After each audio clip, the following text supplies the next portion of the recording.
Stille. Dies ist Tibet This Week, eine wöchentliche Nachrichtenausgabe über Tibet, seine Heiligkeit den Dalai Lama und die tibetische Zentralverwaltung. Zunächst die heutigen Schlagzeilen. Seine Heiligkeit hielt eine Unterweisung zu Ehren von Chodo Tuje. CTA gedenkt den tibetischen Märtyrern von 1989 mit einem Gebetsgottesdienst. Die tibetische Zentralverwaltung begeht den 66. Tag des tibetischen Volksaufstandes mit Delegationen aus Estland und der Slowakei. Slowakische und estnische Delegationen bekräftigen auf gemeinsamer Pressekonferenz ihre starke Unterstützung für Tibet. 5. Europe Stands with Tibet Kundgebung bekräftigt weltweite Unterstützung für die Freiheit Tibets.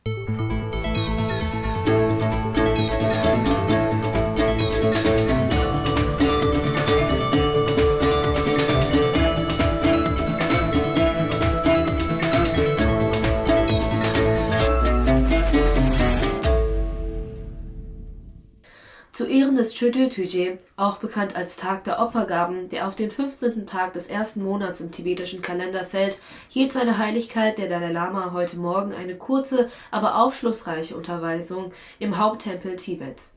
Die Unterweisung konzentrierte sich auf die Jataka-Erzählungen, eine Sammlung von Geschichten, die von den früheren Leben des Buddha berichten und die Tugenden des Mitgefühls, der Weisheit und der Selbstlosigkeit veranschaulichen. Chodo Tuje ist eines der 4 großen buddhistischen Feste, das von den tibetischen Buddhisten mit großer Verehrung gefeiert wird. Es bildet den Höhepunkt des Milom Chemo, großes Gebetsfest, und erinnert an die Zeit, in der der Buddha eine Reihe von Wundern vollbracht haben soll, um den Glauben an seine Lehren zu stärken. An diesem verheißungsvollen Tag beten die Gläubigen, bringen Opfergaben dar und nehmen an religiösen Vorträgen teil, um ihr spirituelles Verständnis zu vertiefen. Die Unterweisung seiner Heiligkeit über die Jataka-Erzählungen dient als Erinnerung an die Reise des Buddha, die er in unzähligen Leben zum Wohle anderer unternommen hat. Diese Geschichten, die reich an moralischen Lektionen sind, inspirieren die Praktizierenden weiterhin auf dem Weg der Weisheit und des Altruismus. An der Unterweisung nahmen Mönche, Nonnen und Laienanhänger teil, die sich im Tempel versammelt hatten, um die Führung und den Segen seiner Heiligkeit zu diesem heiligen Anlass zu empfangen. Die tibetische Zentralverwaltung hielt am 8. März einen Gebetsgottesdienst zu Ehren der Tibeter ab, die während der Proteste gegen die chinesische Herrschaft 1989 getötet wurden. Tausende hatten am Tag des tibetischen Nationalaufstands in Lhasa protestiert, was eine brutale Niederschlagung mit Kriegsrecht und tödlicher Gewalt zur Folge hatte. Sigyumbe Tsilling betonte in seiner Ansprache an die Versammlung, dass die Tibeter trotz zunehmender Restriktionen ihre Identität bewahren können. Kabinettssekretär Tshege Kyulje hob die Bedeutung des Gottesdienstes hervor. Mit der jährlichen Veranstaltung wird weiterhin denjenigen gedacht, die sich für die Sache Tibets geopfert haben. Die tibetische Zentralverwaltung beging den 66. Tag des tibetischen Nationalaufstandes in Dharamsala mit hochrangigen Delegationen aus Estland und der Slowakei. Die von Sigyumbe Tsilling geleitete Veranstaltung begann mit dem Hissen der tibetischen Flagge, einer Schweigeminute für die tibetischen Märtyrer und Ansprachen von tibetischen Führern. Jukku Kallureit, ein estnischer Parlamentsabgeordneter, brachte seine tiefe Solidarität mit den Tibetern zum Ausdruck und verglich ihren Kampf mit Estlands eigenen Erfahrungen unter der Sowjetherrschaft.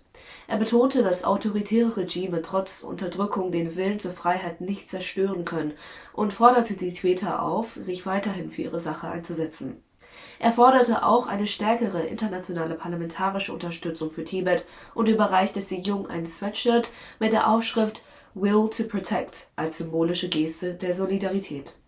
Der Hauptgast Andrzej Kiska, ein ehemaliger Präsident der Slowakei, erzählte, wie seine Unterstützung für Tibet nach der Lektüre eines Buches seiner Heiligkeit begann, was ihn zu einem Leben der humanitären Arbeit führte.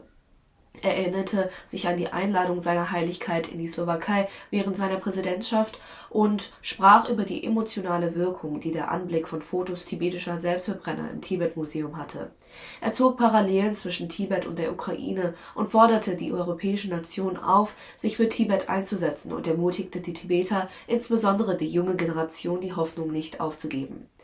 Die Gedenkveranstaltung endete mit einem Gebet und einem friedlichen Marsch, der von tibetischen Nichtregierungsorganisationen organisiert wurde. Die Delegation aus der Slowakei und Estlands hatte das Privileg, seine Heiligkeit den 14. Dalai Lama vor dem 66. tibetischen Nationalen Aufstandstag in seiner Residenz zu treffen. Am 10. März begingen Tibeter und ihre Unterstützer weltweit den 66. tibetischen Nationalaufstand mit Protesten und Fahnenhissungen. Vor den chinesischen Botschaften in London, Kopenhagen, Stockholm, Oslo, Vilnius, Brüssel und Zürich fanden Demonstrationen statt, an denen sich auch über 100 chinesische Staatsangehörige in den Niederlanden und der Schweiz beteiligten. In Paris, Tokio und ganz Mittel- und Osteuropa fanden friedliche Märsche statt, während Städte wie Castellet, Belgien, Maribyrnong, Australien, East Rutherford, USA und Saint-Genès, Champagney, Frankreich aus Solidarität die tibetische Nationalflagge hissten.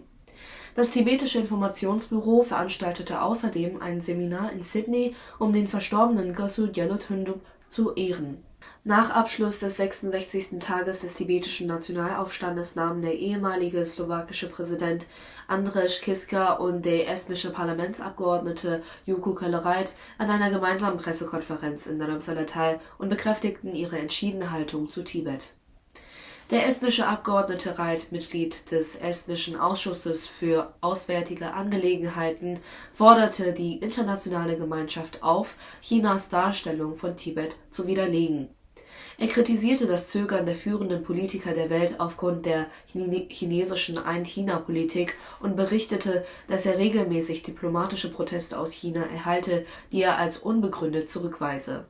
Tibet existiert und Tibet ist besetzt, erklärte er und rief dazu auf, die Stimme der Weltöffentlichkeit zur Unterstützung Tibets lauter zu erheben. Der ehemalige Präsident Kiska bekräftigte seine tiefe persönliche Verbindung zu seiner Heiligkeit dem Dalai Lama und erzählte, wie die Lehren seiner Heiligkeit seine humanitäre Arbeit geprägt haben. Er erinnerte an seinen emotionalen Besuch im Tibet-Museum und an die Opfer, die die Tibeter für ihre Freiheit gebracht haben. Die Welt muss lauter über den Kampf Tibets sprechen, forderte er und betonte, dass die Tibeter nicht allein seien. Beide Politiker riefen die europäischen Staaten dazu auf, sich stärker für Tibet einzusetzen und Chinas Unterdrückung der Wahrheit entgegenzuwirken. Die Pressekonferenz endete mit einer Fragerunde der lokalen Medien, in der die Würdenträger ihr Engagement bekräftigten, sich international für Tibet einzusetzen.